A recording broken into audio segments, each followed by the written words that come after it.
Muito bom dia, boa tarde ou boa noite, senhoras e senhores. Hoje eu tô aqui com a Camila. É uma pessoa que, apesar de a gente falar pouco aqui na clínica, né, que é uma pessoa que eu gosto muito, a gente é muito parecido, né, a gente tem uma linha de raciocínio muito parecida. A Camila, ela é cardiologista e também trabalha com medicina funcional, né, ela entendeu que a cardiologia raiz, né, não é só cuidar do coração, e sim da pessoa. E hoje a gente trouxe essa querida profissional para falar sobre fadiga. Então, quem na vida nunca sentiu fadiga? E imagino quantos milhões de brasileiros não sofrem com cansaço, com fadiga. E simples estratégias podem fazer com que você reverta esse quadro, né? Então, cara, queria que você começasse falando, né? Quais são as principais causas, né, as mais simples de fadiga? Então, hoje a gente vai dividir, né, o podcast falando sobre causas simples de fadiga, né? Porque muitas pessoas sofrem de fadiga por causas muito simples que poderiam ser ajustadas facilmente no estilo de vida. E depois a gente vai falando sobre causas mais obscuras, né? Causas mais subjetivas, causas mais complexas de fadiga e que nem sempre estão ali na cara do médico, na cara do paciente, nem sempre são tão simples, né, de serem diagnosticadas. Então, pode começar, dona Camila. Exato. Bom dia, boa tarde, boa noite, pessoal. Então, vamos lá. Então, fadiga, pra gente começar, é um dos sintomas, assim, mais comuns, uma das queixas mais comuns que a gente pega em consultório, pessoal. É muito, muito, muito comum a gente pegar fadiga. Por quê? Porque a fadiga, ela pode vir quase que sozinha, como pode vir acompanhada de muitos outros problemas de saúde, né? E aqui a gente vai enumerar aqui para vocês algumas das principais causas, né? As mais comuns e as não tão comuns assim. E aí, começando, claro, por aquilo que a gente faz muito aqui na clínica, é o nosso carro-chefe, né? Como a gente trata os pacientes, que é o estilo de vida, né? Então, uma pessoa que tem um estilo de vida que não é saudável, ela vai frequentemente ter fadiga. Por quê? Porque se uma pessoa não dorme adequadamente, tanto o número de horas que ela precisa dormir, quanto a qualidade desse sono, né? Ela não vai descansar adequadamente. Então, uma pessoa que não faz atividade física, uma pessoa que tem uma dieta que não é saudável. Então, tudo isso impacta a produção de energia do nosso corpo. Porque quando a gente fala de fadiga, a gente tem que entender que o que está acontecendo, no final das contas, é que a produção de energia do nosso corpo não está sendo eficiente, né? E muitos fatores podem estar contribuindo para isso, né? Então, falando aí de estilo de vida não saudável, o quanto que isso impacta a nossa vida, né? Isso impacta inicialmente porque uma pessoa que tem um estilo de vida que não é saudável, em primeiro lugar, ela vai ter uma composição corporal que não é a melhor possível, né? Então, ela vai ter menos músculo, menos massa magra, menos massa muscular esquelética e vai ter mais gordura. Isso por si só já faz com que a eficiência de produção de energia não seja otimizada. Por quê? Porque a célula muscular, a gente sabe que cada célula muscular tem em torno de 2.000 mitocôndrias. E uma célula adiposa, que é uma célula de gordura, tem em torno de 40 mitocôndrias. Então, gente, é muito desproporcional. Só para fazer aqui um contexto para vocês bem rapidinho. As mitocôndrias são as organelas das nossas células que são responsáveis pela produção de energia do corpo, tá? Então, se a gente tem menos mitocôndria em determinado tecido, obviamente a produção de energia vai ser diminuída, tá? Mesmo que elas ainda estejam funcionando de forma adequada, o número está desproporcional. Então, a gente sabe que quem tem mais músculo vai ter mais energia. E quem tem menos músculo, tem mais gordura, vai ter mais fadiga, porque essa produção de energia está ineficiente. Isso. Né? Começando pelo estilo de vida, né, Cá? Você falou muito bem da massa muscular, né? A gente sabe que o tecido muscular hoje, né, inclusive para quem acompanhou, né, os stories no Congresso de Medicina Funcional lá nos Estados Unidos, eles falaram muito de massa muscular, né? Porque as pessoas elas focam muito na perda de gordura, né, em doer, mas a gente está esquecendo que a gente também perde massa muscular com o tempo. O que a gente está fazendo, né, na medicina para manter a massa muscular desse paciente? Sem dúvida, muito importante. Mas qual o principal déficit que você encontra quando você está investigando um paciente que faz o paciente ter cansaço e fadiga? Quais são... O que é mais deficitário nesse estilo de vida do paciente, né? Que naturalmente cursa aí com um cansaço, uma indisposição, uma fadiga? O que ele mais falha no estilo de vida? Número 1. Número 1, olha, acho que 2 meio que empatados, viu, Pedro? Que é um sono que não é de qualidade. A gente observa demais, assim, sono que não é de qualidade, tá? Seja em número de horas ou porque esse sono não se aprofunda, por inúmeros motivos, tá? Acho que sono e falta de atividade física. Uma atividade física eficiente. Sedentarismo, exatamente. Sedentarismo é o que a gente mais vê. Claro, e uma alimentação não saudável também, mas muitas vezes o paciente já chega comendo até mais ou menos, né? Precisa de fazer alguns ajustes, mas o que eu mais observo é isso. Não sei se é o mesmo com você. Com certeza, acho que a gente tem a gente tem essa mesma observação, né? Não só nós, né, Cá, como os estudos também dizem, né? Acho que todo ano saem muitas publicações, né, relacionando o sono com inúmeras patologias, com inúmeros sinais e sintomas, como cansaço e fadiga. Mas o sono, gente, eu queria começar aqui falando de sono, né, Cá, porque o sono ele é tão importante, e ele é tão mal avaliado também. E ele além de ser mal avaliado, ele é tão difícil de ser avaliado, né? Porque, primeiro, hoje existe uma especialidade médica, que é a medicina do sono, que é uma especialidade relativamente nova, né? E poucos médicos são capacitados para avaliar o sono, né? Exato. E a própria análise do sono numa anamnese é muito subjetiva, né? Porque imagina, se o paciente muitas vezes ele pode estar falando para você que dorme bem, né? Que está dormindo ali 7 horas, 8 horas, mas se ele não está dormindo no horário certo, se ele não está dormindo, se ele não fez uma boa higiene do sono, né? Se ele não teve ali exposição solar de manhã, se ele está consumindo ali, né, muitas telas no período noturno, ele não vai ter um sono profundo, né? E a gente está falando aqui de um sono de qualidade, né? Tanto em quantidade quanto, né, em profundidade desse sono. Então, é muito, muito importante. Talvez, acho que o sono, ele acaba sendo... Eu brinco, né, que a saúde começa no sono, porque o sono, ele vai puxando todo o resto, né? Então, se o paciente acaba não tendo um sono tão bom, ele tem mais chance de desenvolver sobrepeso, obesidade, ele vai ficar mais cansado, não vai conseguir fazer atividade física, que já vai fazer com que ele gere mais cansaço, mais fadiga, né? Como você faz, Cá, então, sabendo disso, que é complexo avaliar o sono, como você faz para avaliar a saúde do sono do paciente? E quais distúrbios do sono estão mais associados a cansaço, a fadiga? O que é mais importante? Tá, então quando a gente vai abordar sono para o paciente, a primeira pergunta é: você dorme bem? Você se sente... Como é seu sono? E o paciente vai ter aquela resposta, durmo bem ou não durmo bem? E aí você tem que tentar esmiuçar isso, né? Como que é? Você tem dificuldade para iniciar o sono ou não? Inicia bem e acorda no meio da noite? É um sono picado? Ou você dorme bem até determinadas horas, mas acorda muito cedo, tem aquele despertar muito precoce?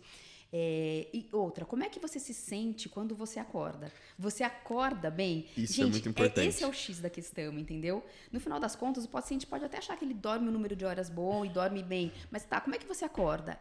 Essa é a chave. Porque se você acorda disposto, significa que você dormiu bem. Se você não acorda disposto, provavelmente você não dormiu bem.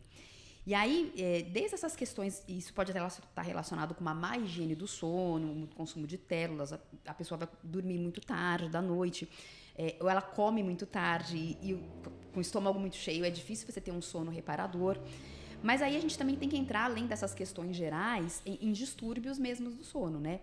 Então, a gente sabe que a síndrome da apneia obstrutiva do sono é um problema seríssimo e que impacta diretamente a nossa saúde cardiovascular. Eu digo que todo paciente que não dorme bem porque ele ronca, ou seja, em suma, quando você vai investigar, você descobre apneia ou hipopneia durante o sono, se ele não tratar isso, em algum momento ele vai chegar num cardiologista, porque ele tem um risco cardiovascular muito aumentado, risco de desenvolver arritmias cardíacas, risco de desenvolver doença aterosclerótica, tá? Então, assim, do paciente infartado, ele ter AVC. Então, assim, e a apneia obstrutiva do sono, quando a gente pergunta ao paciente se ele ronca, né? Então, assim, a gente percebe até que muitos colegas até perguntam como é o sono do paciente, mas não se aprofundam nesse sentido. Você ronca? Você tem que ativamente perguntar se o paciente ronca. Porque se ele não falar, Se ele falar até durmo bem ou não durmo bem, não necessariamente ele vai falar que ele ronca. Então, perguntar sobre ronco tem que fazer parte da anamnese, tá? E se o paciente roncar, você tem que pedir uma polissonografia, você vai ter que investigar se ele tem apneia do sono. Perfeito. E se tiver uma obstrução, né? Que a apneia, gente, o que é? Só para explicar para quem não sabe. É a obstrução da via aérea que acontece durante o sono, tá? Isso pode ter dois tipos de paciente no geral, assim, tá? Então, é aquele paciente acima do peso, com sobrepeso, obesidade, inflamado, com um volume muito grande aqui do pescoço, que quando ele dorme, existe uma queda natural da língua durante o sono e aquilo fecha a passagem de ar. A língua fica gordinha. A língua fica gordinha. Já fica gordinha, né, por conta da inflamação e tudo mais. E aí, quando a pessoa dorme deitada, tem aquela queda da língua, isso obstrui a passagem de ar, tá? Então, esse é um perfil de paciente. E tem o outro perfil, que é o mais que a gente mais pega aqui. Mas tem também um outro perfil que não é exatamente de um paciente inflamado, às vezes até magrinho. Eu tenho um paciente assim, e que quando você vai ver, ele tem alteração anatômica. E aí, você vai descobrir pedindo o exame, né? Específico para poder tomografia, para poder investigar vias aéreas, porque se ele tiver alteração anatômica, aí é outra questão, você tem que encaminhar para correção cirúrgica. Eu tive paciente que emagreceu 20 quilos em 3 meses pelo simples fato de corrigir, né, por uma cirurgia, né, uma obstrução, né? Começou a dormir bem, tudo começou a funcionar na vida, né? E é incrível, porque uma coisa vai retroalimentando a outra, né? Então, muitas vezes o paciente começa, vamos supor, um paciente inflamado, né? Ele não dorme bem, e aí ele começa a ganhar peso, e como ele começa a ganhar peso, vai piorando a obstrução, né? Isso. E às vezes tem um paciente que tem os dois, tá? Ele tem alteração anatômica e tá inflamado, porque uma coisa vai puxando a outra, né? Então, a gente tem que identificar todos os fatores e ir corrigindo cada um deles. Perfeito. Né? Então, matamos o sono. Então, vamos pro segundo. Então, dá pra gente passar mais rápido aí no segundo, né? Que a Ká começou falando sobre o sedentarismo, né? As mitocôndrias, a condição energética do paciente. Hoje a gente sabe que a capacidade respiratória desse paciente, a capacidade ventilatória desse paciente também é um preditivo de longevidade. Então, Ká, quais os exercícios que mais acabam melhorando a nossa capacidade ventilatória e, por consequência, acabam tendo mais impacto, vamos dizer assim, na nossa fadiga, no nosso cansaço, enfim, aquele cara que quer melhorar o cansaço e quer saber que exercício pode fazer para alcançar isso de maneira mais rápida. Exercício, em termos de exercício aeróbico melhora a nossa capacidade ventilatória, né? Cardio, pulmonar. Mas é aquilo, né, gente? Também musculação, porque quando você ganha músculo, você também está otimizando a sua produção de energia. Então, assim, na verdade, o que eu acredito que o ideal é a gente fazer uma combinação de um exercício que tenha resistência e de um exercício aeróbico. Eu acho que isso é o ideal. A gente tem que fazer os dois, né? Eu ia falar isso agora, né? Meio que joguei você na fogueira. Eu puxo, sabe, claro, para exercício que vai melhorar essa parte ventilatória, respiratória, porque, né, na minha área, de onde eu vim. Mas é fundamental a gente fazer musculação também. Precisa, né? Ter músculo. Manter músculo. Manter uma boa massa muscular, até porque a gente sabe que, como a Ká falou, né? Você tem todo o lance muscular, né? Quando a gente vai perdendo, né, ao longo do tempo. Isso vai implicando, inclusive, na nossa capacidade ventilatória, né? Então, lembra que a gente tem uma musculatura ali, né? Acessória, uma musculatura no tórax. E que quanto mais hipotrófica, quanto menos músculo você tem, pior também a sua capacidade, né, de ventilação, né? Então, a gente é feito, né, de músculo. Próximo tópico. O que mais pode causar cansaço e fadiga, doutora Camila? Tá bom. Então, vamos lá. De causas comuns, tá, gente? Anemia. Então, a anemia, ela pode causar, e ela cursa com muito cansaço, com muita fadiga. Também porque a produção, no final das contas, isso vai impactar a produção de energia pelo corpo. Por quê? Porque se você tem anemia, você tem uma menor capacidade de transportar oxigênio para poder chegar até as nossas mitocôndrias que vão usar esse oxigênio na produção de energia, tá? Então, a anemia é uma causa clássica, assim, acho que todo mundo sabe que a anemia cursa com cansaço, com fadiga. Mas, às vezes, o paciente não tem anemia, se ele for olhar pelo padrão do laboratório, a hemoglobina dele tá boa, tá? E os outros parâmetros também estão bons, mas ele tem estoques de ferro baixo, que a gente vê isso através da ferritina. Então, uma ferritina baixa, mesmo que a pessoa ainda não tenha anemia, cursa com fadiga. E, gente, isso a gente observa muito aqui também. Muito, muito. A gente pega muito. Uns 2 meses atrás, eu peguei uma paciente que tinha 5 de ferritina. Obesa, com 5 de ferritina, se arrastando. Gente, foi ela tomar um ferro inject aqui. Ela tomou um ferro. Ressuscitou. Nem ela acreditava, sabe? De tão rápido que foi. Claro que tem todo um caminho para ser feito e já começou a emagrecer, só com as medidas simples que a gente orienta de início, assim, Sim. né? Então, ferro é vida, gente. Ferro é vida. E qual o nível adequado de ferritina que você julga, assim, no paciente? Que você deixa, você tenta deixar ali, né, no alvo? Tá. No mínimo 70 de ferritina. No mínimo 70. Então, assim, se você for olhar pela range, referência de laboratório, gente, 70, é muito baixo, assim, depende do laboratório para outro, de um para outro, mas em torno de 15, acho que no mínimo eles colocam como 15. Gente, 15 é muito baixo, 15 o paciente já tá se arrastando. Essa estatística, né, é importante para as pessoas saberem, né, porque assim, não é uma sacanagem do laboratório, gente. Exato. Não é uma sacanagem do laboratório.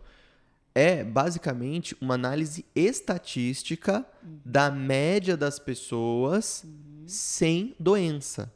Então, realmente, essa paciente, ela tinha alguma doença, vamos dizer assim? Não. Mas significa que ela tinha saúde? Não tinha. Significa que ela estava com máxima energia dela? Não. Então, esse é o grande problema quando a gente vai avaliar os exames, né? Que é basicamente uma análise estatística, uma curva de Gauss da média da população sem doença, mas não necessariamente. Exato. Então, quando a gente começa a entender um pouco sobre medicina funcional, a gente começa a olhar os exames com uma perspectiva diferente, uma perspectiva de saúde. E aí muda um pouco a coisa. Então, eu não quero só saber o quanto de ferritina você precisa para sobreviver. Eu quero saber o quanto de ferritina você precisa para viver. Para ter as plenas funções do teu organismo, da tua célula. Lembrando que você não precisa só de ferro para produzir hemoglobina. Então, para o seu estoque de ferro impactar negativamente na saúde da tua hemácia, às vezes demoram anos, né? Sim. E o ferro, ele vai ser responsável por produzir neurotransmissor. Então, por isso que a gente tem estudo de associação hoje com baixos níveis de ferro com transtornos psiquiátricos, por exemplo. Com a parte energética, né? Como a gente falou. Então, o ferro, ele é super importante. E eu acho que mais importante ainda, cara, você me corrija se eu estiver errado, do que corrigir, né, essa deficiência de ferro, é você entender a causa dela. Exatamente. Então, queria que você começasse falando sobre as possíveis causas de deficiência de ferro. Então, tem causas muito simples, muito óbvias, e tem causas não tão óbvias. Exato. Né? E que podem realmente, né? O ferro aí é um maestro, né? Que deixa aí muitas mulheres cansadas, principalmente, né? E eu queria que você começasse falando sobre isso. Então, vamos lá. Quando a gente pensa em reserva de ferro baixo, estoque de ferro baixo, a gente tem que pensar, ou essa pessoa está perdendo demais, ou ela não está conseguindo produzir de forma adequada, né? Manter esse estoque de forma adequada. Então, vamos lá. Perda, né? Então, a mulher que menstrua demais. Então, é mais comum a gente pegar em mulher que ainda está menstruando. O que é menstruar demais? Você ficar muito tempo, muitos dias, o fluxo muito intenso, né? E no geral a gente pega mulheres com muitos dias de fluxo ou mulheres que tem que trocar ou com absorvente ou qualquer for que seja o método que ela use para, enfim, durante o período da menstruação, ela percebe que tem muito, muito, muito sangramento. E ela percebe, e depois a gente vai observar isso, a correspondência disso nos exames laboratoriais, né? Porque ela vai chegar com a ferritina baixa. Mais de 4 dias de fluxo, num fluxo intenso, aquele fluxo que molha bastante o absorvente, ou mesmo uma calcinha. Você já pode desconfiar que isso está gerando uma perda de ferro e que a médio e longo prazo isso vai potencialmente te gerar uma anemia, né? Exatamente. Mas o que pode estar causando esse fluxo mais intenso? Deficiência de progesterona, e aí começa a vir um monte de coisa. Mais comum que a gente observa é a deficiência de progesterona. Deficiência de progesterona e, na verdade, desequilíbrios hormonais. A maior parte dos desequilíbrios hormonais, gente, vocês vão achar que a gente está brincando aqui, mas começam no estilo de vida. Então, numa paciente que tem sobrepeso, por exemplo, ela tem uma estrogenização muito maior, né, de um paciente que não tem sobrepeso. Esse excesso de estrogênio vai fazer com que ela tenha naturalmente uma proporção de progesterona menor. Isso pode alterar fluxo, isso pode alterar ciclo, isso pode fazer com que ela tenha um ciclo pior, né? Então a gente sabe que né, a composição, né, corporal ela também pode influenciar muito, né, no risco dessa paciente desenvolver um maior fluxo, né? Mas super importante, às vezes, você corrigir, né? Às vezes, repor aquela progesterona na mulher para ela sangrar menos, né? E ter ali um controle melhor. Criar um projeto, né, de emagrecimento para essa paciente. Identificar o que está causando essa hiperestrogenicidade e corrigindo isso, né? Que, na maioria das vezes, é com o estilo de vida. Perfeito. Né? E outras causas também, como, gente, se a gente não tem ácido clorídrico o suficiente no estômago, o que acontece? A gente não vai conseguir digerir, principalmente as carnes, as proteínas, né, de origem animal, que são as maiores fontes de ferro. E as outras fontes de ferro também, leguminosas, tudo mais que tem ferro. Nossa. Então, assim, se a digestão não tá eficiente, gente, aquilo não chega, aquele alimento não chega digerido de forma eficiente no intestino, a absorção fica prejudicada, e isso vai se refletir nos nossos estoques de ferro também. Exatamente. Né? Então, muito bem lembrado. As gastrites, né? Lembra que it, né? Quando você tem um it no final, significa que tem inflamação. Então, gastrite, inflamação no estômago. Se você tem uma inflamação no estômago, você tem uma menor função do estômago. Qual que é a função do estômago? Produzir ácido. O que faz o ácido clorídrico? Ele ioniza, ele tira um íon do ferro. Então, pensa quando a gente está consumindo ferro, a gente está comendo o Fe3+. E a gente precisa do ácido para fazer essa redução do ferro, né? Ou essa ionização.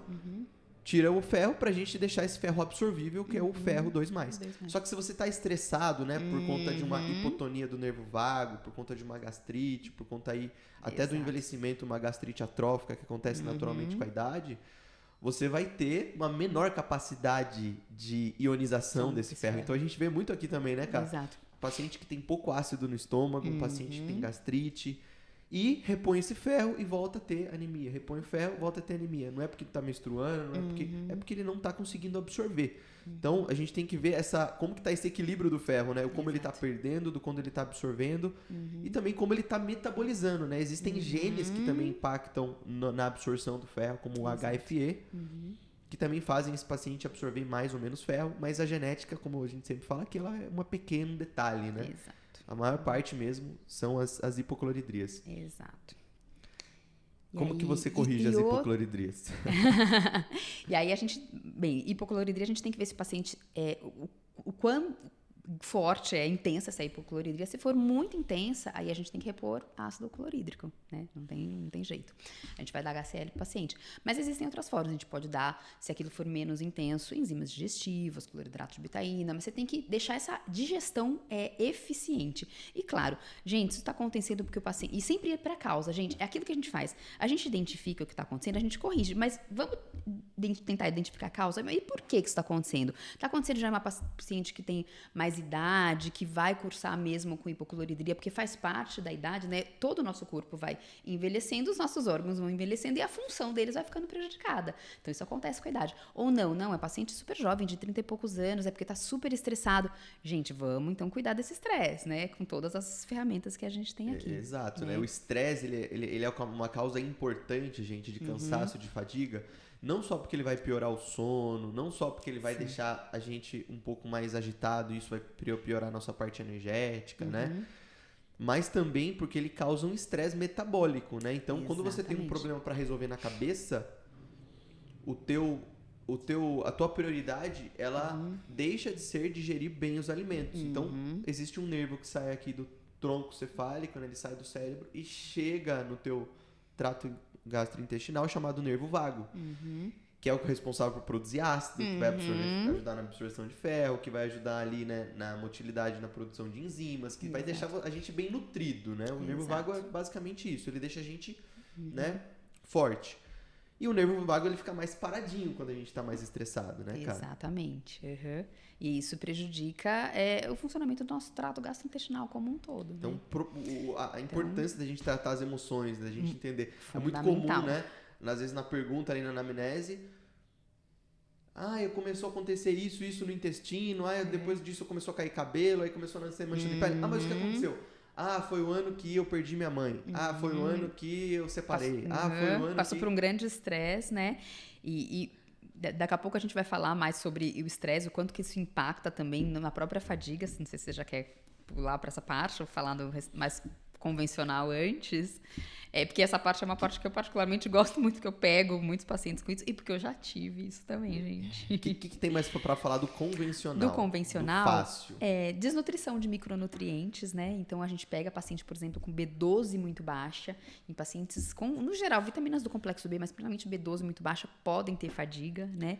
E aí você também vai identificar o que está acontecendo, mas você corrige com suplementação e o paciente também revive, né? Gente, quando o paciente chega com B12 muito baixa, você dá uma injeçãozinha intramuscular, ele revive, né? É maravilhoso. E de novo, né? Quem que causa deficiência de B12? Normalmente estresse, hipocloridria, né? A gente tem um fator chamado fator intrínseco no estômago que se liga na vitamina B12 e faz com que essa B12 se torne mais absorvível no ilho, né? Numa parte ali do intestino delgado. Então, sem um estômago funcional, a gente também não consegue absorver B12 e vitaminas do complexo B de maneira eficiente, né? Que vai impactar também até na possibilidade do paciente ter anemia. Vocês estão vendo como tudo se correlaciona, gente? É incrível, né? A gente precisa muito de B12, mágico. né? Quando a gente fala de anemia, né? Você tem as causas comuns, né? Ferro, vitamina B12, né? O ferro é um mineral, a vitamina B12 é uma vitamina, mas existem outras vitaminas que também impactam na formação da hemácia de maneira indireta, como a vitamina B6, como a vitamina B2, como outros minerais como cobre, né? Então, às vezes o paciente com cobre muito baixo durante muito tempo tem que pesquisar essas que a gente chama de causas... o ponto cego, né? O ponto cego. Coisa que, tipo, a gente tá vendo tudo, mas tem o ponto cego ali, que são coisas que quase nunca acontece, mas às vezes acontece. É raro, mas acontece muito, né? E aí, o que mais? Vamos lá. Voltando mais um pouquinho aqui para essa questão hormonal, então, mulheres na menopausa costumam ter uma queixa muito comum de fadiga, né? Pela própria deficiência de produção de hormônios que acontece, né, durante a menopausa. E mesmo mulheres que ainda não entraram na menopausa, jovens, que a gente pega muitas vezes com testosterona baixa.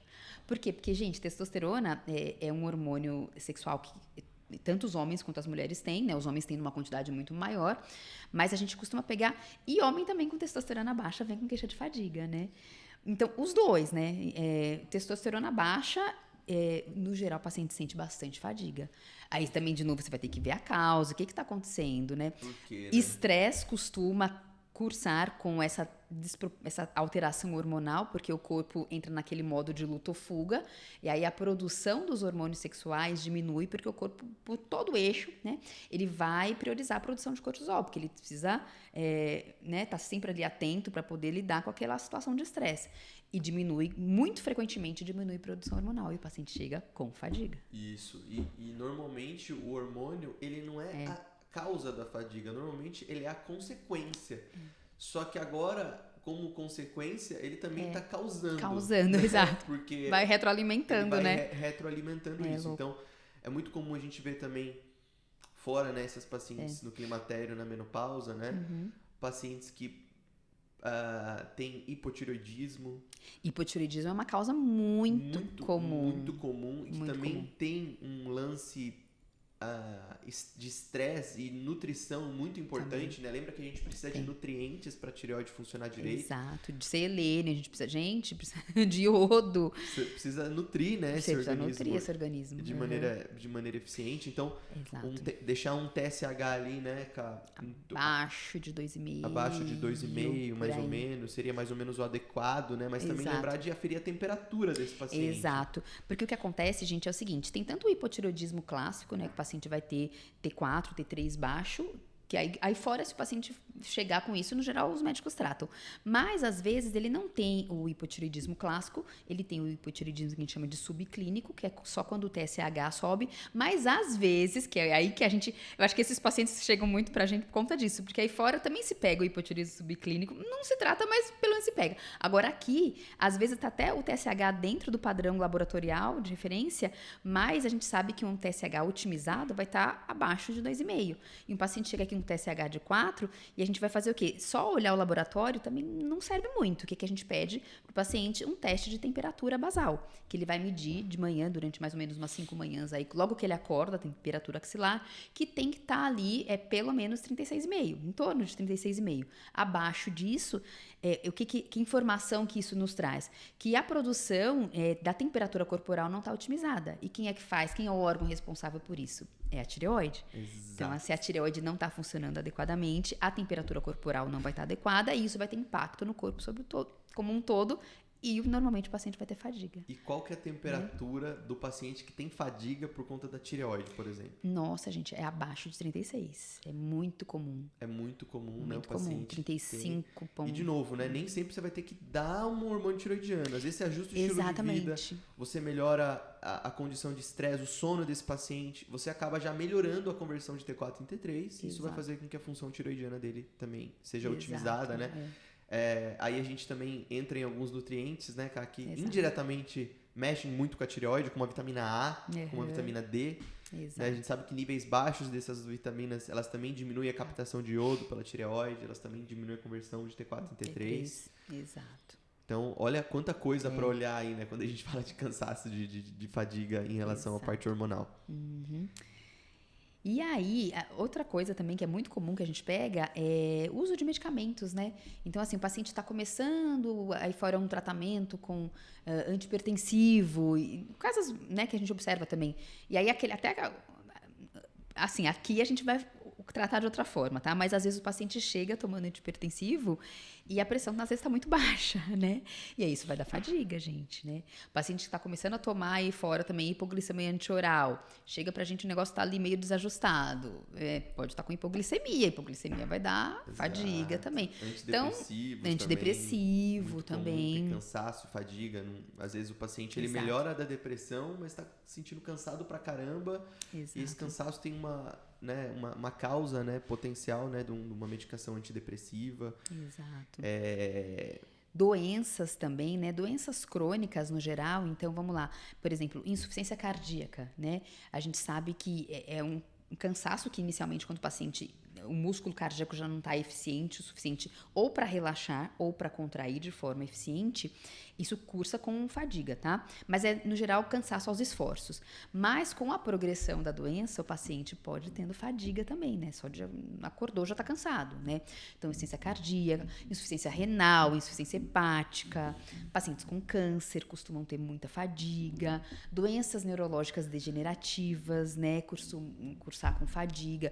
E aí, claro, você vai ter que tratar ali a doença de base, que aqui a gente também trata de uma forma mais elegante, vamos dizer assim. Isso, né? Tentar começar pelo natural, né? Pelo natural. E por que essas doenças crônicas cursam com fadiga?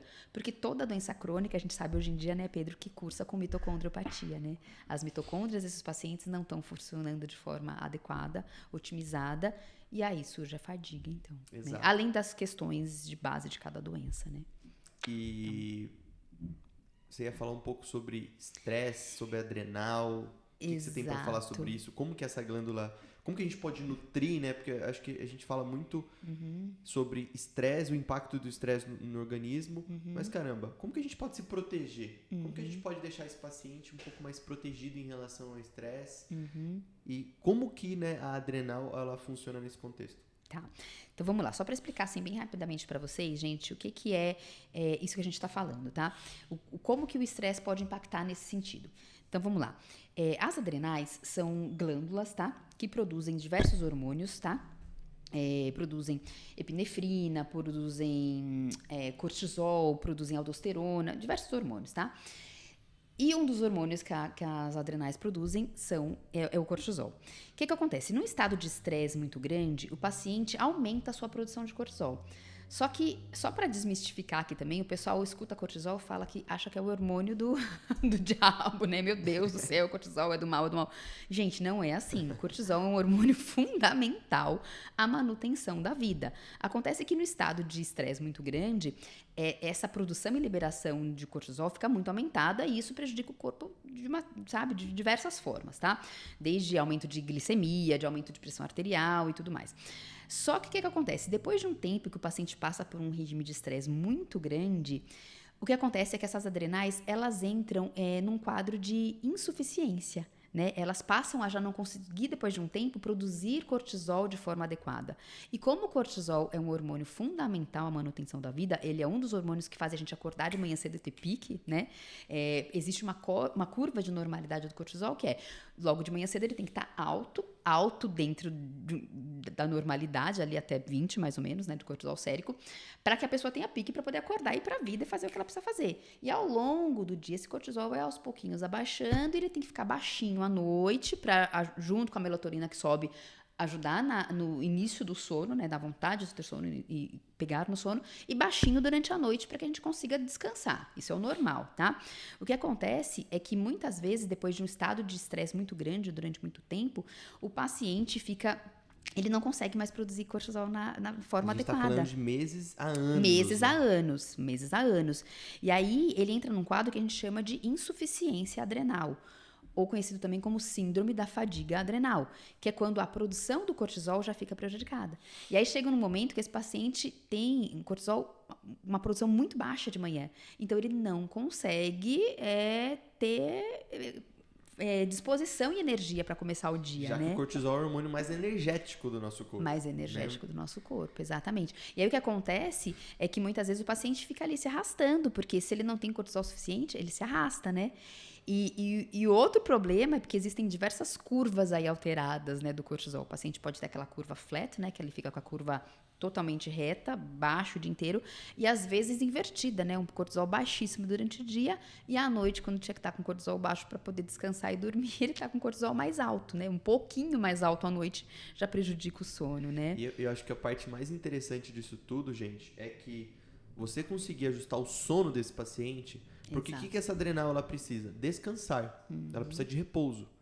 Então, quando o paciente ele tem um distúrbio na adrenal, ele tem um hipocortisolismo, né? Ele acaba produzindo menos cortisol durante o dia e fica mais cansado, é muito comum esse cortisol estar um pouco mais alto à noite, isso influenciar no sono e isso perpetuar a síndrome dele. Exato. Então, regular esse ritmo biológico, fazer esse paciente dormir bem, é a base, né, do tratamento, que tem uma insuficiência adrenal, que tem aí um cansaço crônico causado, né, por uma desordem nessa glândula. Exato. E nutrir essa glândula também, né? Então, precisa nutrir, gente. Ela precisa de vitamina C, ela precisa de tirosina, precisa de suplementos, porque quando o paciente chega nesse estado, de novo, a gente vai tentar identificar as causas, né? Tem um estado de estresse, alguma coisa. No geral, o estresse até já passou e a paciente aí tá colhendo os frutos negativos disso, né?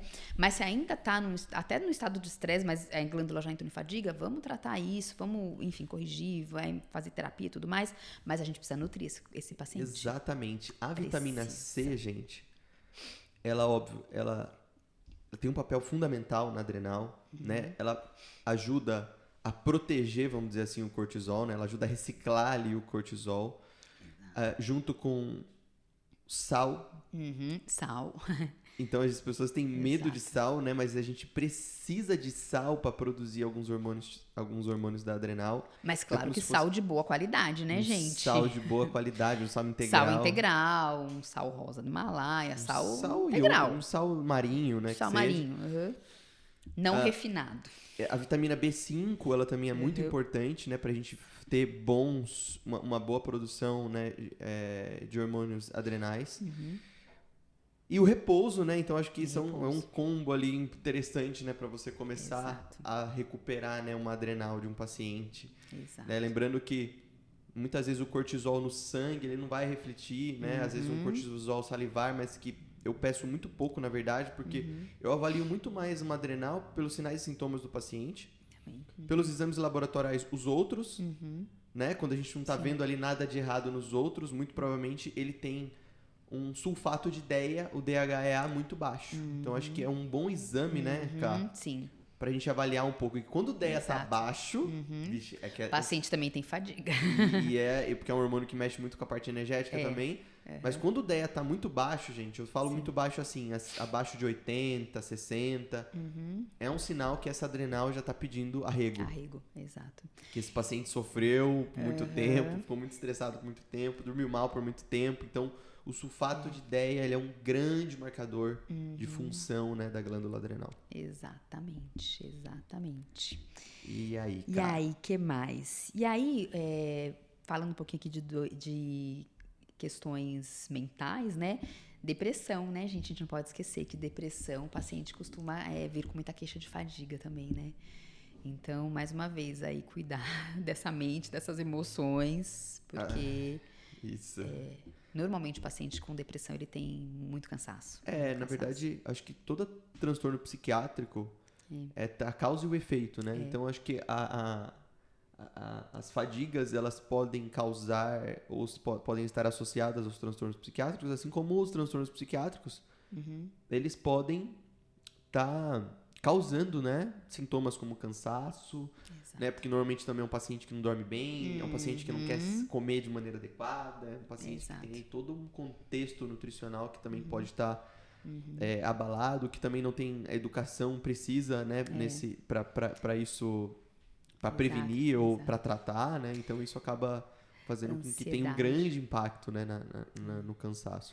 Lembrei agora de uma paciente super jovem, 20 e pouquinhos anos, com uma ansiedade assim tremenda, e ela fazia uma única refeição por dia, e ela tinha uma queixa de fadiga absurda, assim, absurda, porque ela não tinha fome. Ela não tinha fome. Ela lembrava de comer lá para as 3 da tarde, 3, 4 da tarde, comia uma refeição muito meia boca, assim, e ela veio com uma fadiga extrema que a gente começou a corrigir, vamos tratar e tal, essa depressão, essa ansiedade, com as formas naturais, com terapia e tudo mais, mas vamos começar a nutrir. Eu tive que colocar horário, assim, sabe? Você tem que ter horário para comer, e naquele horário de comer você tem que parar e comer de forma saudável, orientado por nutricionista, mas você precisa parar para comer.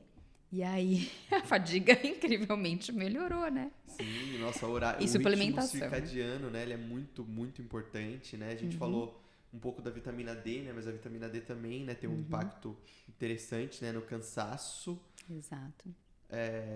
Que mais? Aí uma causa, assim, já nem tão convencional assim, mas que agora a gente está pegando pacientes também bastante com isso, pacientes que tiveram Covid, né?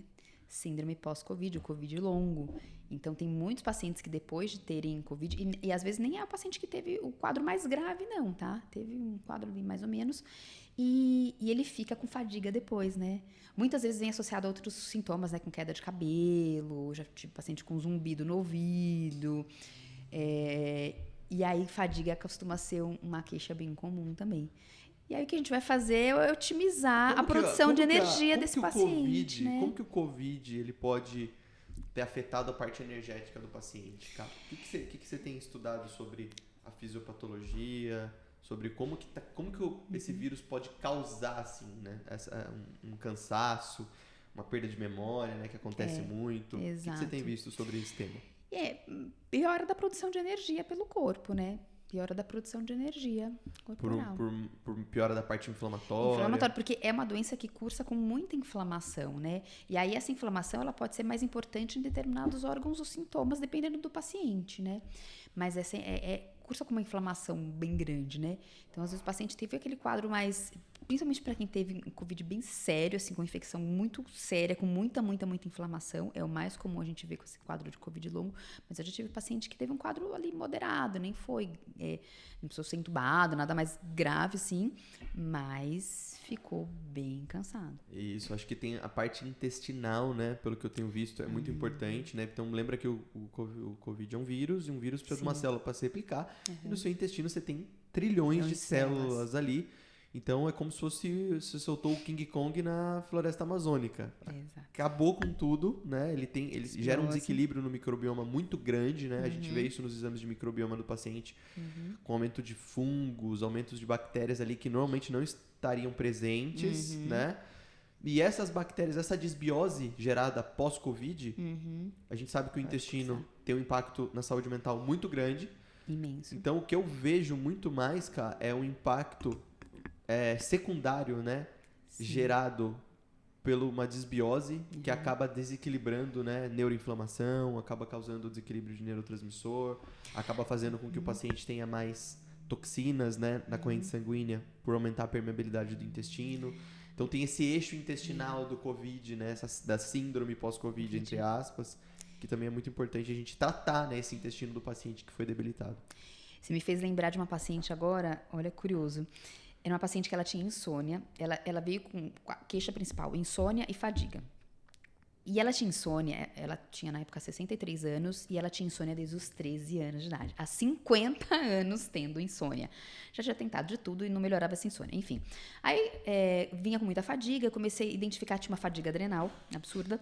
Começamos a tratar, nutrir, suplementar e ela foi melhorando da fadiga. Não estava 100%, mas já estava super feliz porque tinha melhorado já bem da fadiga. E aí eu fui tentar inúmeras estratégias para poder melhorar esse sono dela e tal. Até canabidiol a gente deu e ela não respondeu bem. No geral, os pacientes respondem bem com canabidiol para insônia, né? E aí, o que acontece? Nesse meio tempo, eu tinha pedido já um exame de microbiota, ela não tinha feito ainda, tinha feito teste alimentar, mas não tinha feito microbiota, tudo bem. E aí ela já tinha um intestino um pouco mais solto, já sugeria pra gente uma desbiose por conta de outras questões também. Nesse meio tempo, ela começou com uma diarreia. Eu falei, não, agora você vai ter que fazer esse exame de microbiota. Ela fez e veio com uma baita síndrome fúngica. E aí fui eu tratar, de forma natural, como a gente trata, a síndrome fúngica dela. E aí o que acontece? Ela melhorou da diarreia, ficou ótima e tal. E aí, como consequência maravilhosa, ela tratou a insônia. Curou a insônia. Então, no final das contas, gente, eu atirei por um lado, acabou pegando o outro, foi maravilhoso, pegou tudo, que tratou tudo. A gente descobriu que a insônia dela era por conta da síndrome fúngica. Por quê? Porque a gente sabe que os fungos, muitos deles são neurotóxicos, né? O excesso, né, o excesso, dos fungos, né? As toxinas produzidas por as aflatoxinas, micotoxinas, Exato. Elas têm características tóxicas, né, para o sistema. Na verdade, não para tudo, né? Para tudo, gente. Então, por isso que você vê fungo hoje associado com câncer de pâncreas, fungo associado com doença cardiovascular, com doença neurodegenerativa, né, com transtornos psiquiátricos, porque ele piora a parte da condição inflamatória, né? Exatamente. E aí tratou e curou a insônia dela. Incrível. E como que você tratou esse fungo? Conta. Eu que tratei com óleo de alho e de orégano. Com ela não foi o alho raiz. Tá. Foi com extrato, né? E ela respondeu super bem. O alho, ele tem uma característica Incrível. interessante, gente, porque ele mata o fungo, ele ajuda ali, né, a tirar, né, o fungo, ele tem um efeito fungicida, mas ele também ajuda a melhorar o perfil do microbioma. Então, diferente do antifúngico, do antibiótico, né? Então, por isso que eu acho que é difícil um paciente não responder bem, né, quando você trata. Não é só dar o alho também, né, cara? É a dieta, Exato. Não, certa, dieta, nutricionista, tudo, tratando as emoções, tudo. Aí o alho vai ser um super amigo. Exato. Mas o alho tem um lance especial quando a gente fala de sono. Porque o alho, ele estimula a expressão das ocludinas, que são proteínas responsáveis por diminuir a permeabilidade do intestino. Então, quanto menos permeável está esse intestino, menos toxina está chegando do intestino para a corrente sanguínea e cérebro. Então, esse paciente, quando ele tem menos neuroinflamação, né, quando ele tem menos desbiose, né, causando neuroinflamação, ele naturalmente também tem uma chance muito boa, né, de se recuperar de uma insônia, por exemplo, quando ela está sendo causada por um transtorno, uma desordem intestinal. Exato, exatamente. E aí, o que temos mais de... E aí tem uma causa bem pouco convencional, mas que a gente precisa estar atento também, que é a doença de Lyme crônica, cursando com fadiga, tá? O que é a doença de Lyme, gente? A doença de Lyme é uma doença causada por a picada de um carrapato, né? No geral, carrapato estrela, né?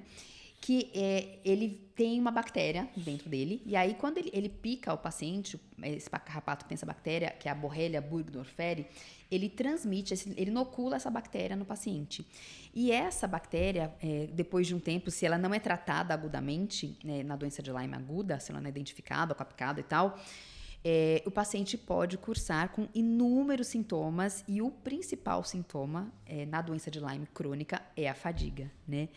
E eu tive uma paciente, tem uma paciente com doença de Lyme crônica,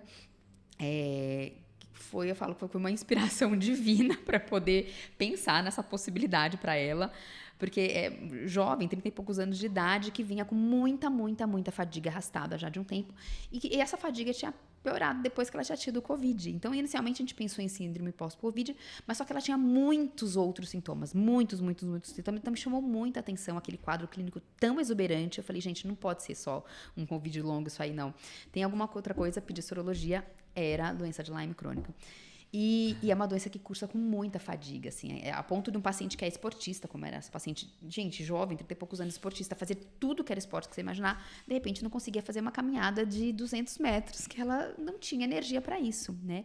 E aí, quando a gente trata, também esse paciente responde positivamente. Então, causas né? infecciosas, né? Às vezes, toxoplasmose, neurosífilis. Então, tem muitas causas obscuras ali, né, na parte infecciosa que também podem mexer com o sistema nervoso e que também podem, eventualmente, gerar um cansaço, uma fadiga.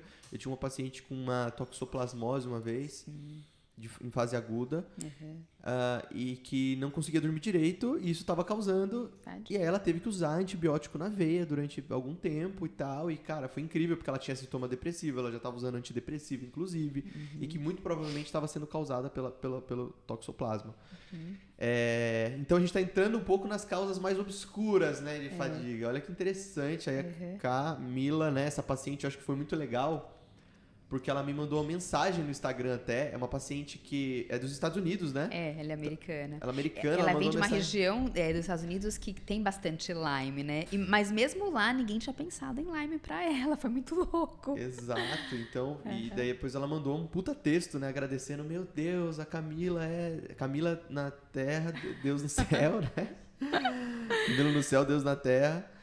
E porque realmente, às vezes, né, é muito difícil, né, de fazer um diagnóstico tão assim, doença de Lyme, né? Exato. Difícil a gente pensar. É difícil pensar. Eu falo que foi mesmo inspiração divina de ter pensado assim pra ela. Enfim, na verdade, eu tinha estudado um pouco de doença de Lyme já, porque não é tão comum, apesar de que é mais comum do que a gente até imagina no Brasil, viu? Tem muito caso de doença de Lyme crônico subdiagnosticado no Brasil. Eu falei isso com um especialista que trata.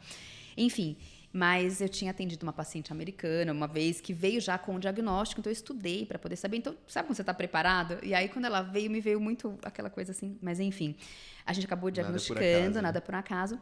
Mas esse caso em particular foi muito interessante, porque, assim, no tratamento convencional da doença de Lyme, é com antibiótico, né? E dependendo do quadro que o paciente está, porque o paciente cursa com muitos sintomas, né, Pedro? Ele vem com fadiga, ele vem com falta de ar, ele vem com... parestesia, sensação de formigamento no corpo, o paciente tem sintoma de tudo. Ela tinha tido piora do TDAH, estava mais ansiosa, eram muitos sintomas. E aí, no geral, o tratamento com antibiótico terapia venosa, assim, período longo de antibiótico, e eu encaminhei ela para um especialista, né, para poder tratar. Só que ela não quis, porque ela tem essa pegada mais natural, tal, ela acabou não querendo, e ela voltou para mim e pediu, doutora, você pode me tratar com essa sua medicina natural que eu gosto tanto, né? E eu falei, olha, eu preciso estudar para ver se isso é possível, né? Porque eu te encaminhei pro colega que era para ele tratar de forma convencional, e eu iria fazer a parte toda de suplementação para dar o suporte à parte, vamos trabalhar em conjunto.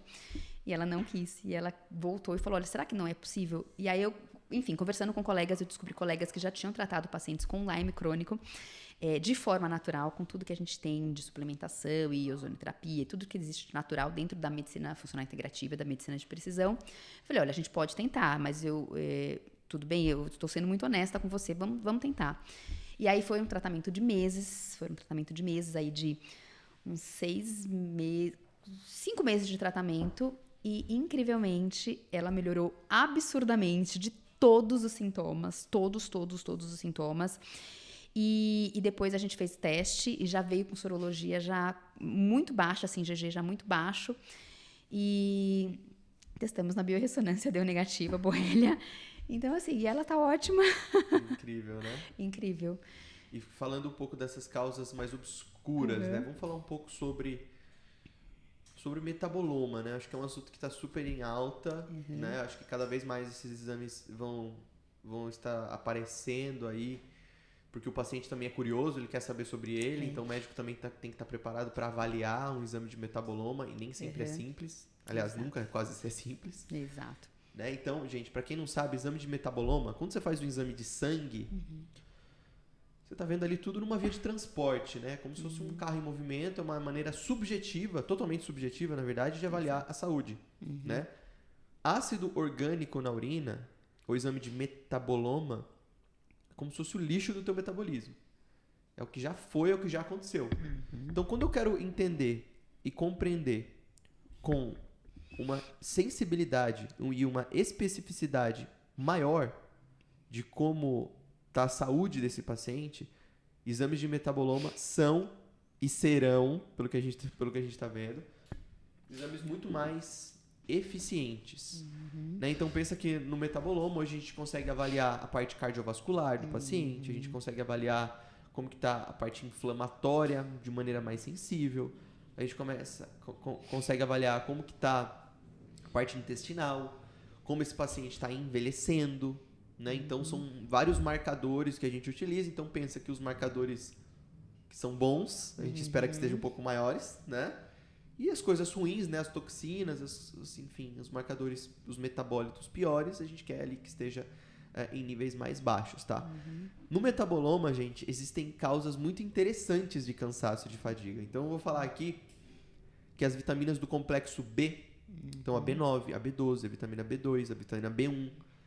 No sangue, a gente fala muito de sangue porque é o que a gente tem de exame, né? Generalizando, mas o sangue ele não é o padrão ouro para avaliar vitaminas do complexo B. Porque a gente tem que avaliar o quanto essa vitamina do complexo B está funcionando. Né? Então, por exemplo, o ácido formiminoglutamínico é o metabólito da vitamina B9. Então, muitas vezes a B9 está legal no sangue, que é o ácido fólico, e o formiminoglutamínico está ruim no metaboloma, porque alguma coisa está roubando, sequestrando, está fazendo com que essa rota metabólica da vitamina B9 não esteja eficiente. E isso vai fazer com que o paciente tenha sintomas da deficiência da vitamina B9, né? E assim como acontece com a vitamina B12, às vezes você tem até uma B12 boa no sangue, por isso que a B12 é sempre acima de 700. Tenta deixar até um pouco mais, porque você está meio que garantindo ali que essa B12 esteja, né? E às vezes ela tem valores normais, né? 600, 700, a gente já pega às vezes um paciente com uma B12 normal no sangue. E o ácido metilmalônico reduzido, né? Um ácido metilmalônico em níveis maiores, né? Na verdade, né? Onde reflete a insuficiência, né? da vitamina B12. Existem outras vitaminas que a gente nem consegue dosar no sangue, que nem são eficientes no sangue, como a vitamina B2. Então, existe o ácido glutárico no metaboloma, onde a gente avalia a vitamina B2, ela é crucial para a geração de energia do nosso corpo, né? Lá no ciclo de Krebs, né? Para a gente gerar ATP. Então são minúcias, né? Depois, né? Óbvio, né? Quando a gente tem um bom intestino, normalmente a gente está absorvendo bem essas vitaminas. Lembrando que as vitaminas do complexo B, mais de 60% delas são produzidas por bactérias no intestino. Poucas pessoas sabem disso, né? A gente acha que as vitaminas do complexo B vêm muito da carne, vêm dos vegetais e tal. Não, só que na verdade a maior parte delas é produzida por bactérias. Então, se você tomou muito antibiótico, se você usou ali, né, tem uma gastrite, tem ali distensão abdominal, tem um intestino que não funciona muito bem, é muito comum você ter deficiência de complexo B. E isso vai, obviamente, fazer com que você tenha sintomas e tenha um exame de metabolômica muito ruim, como às vezes a gente vê, né, no caso de alguns pacientes.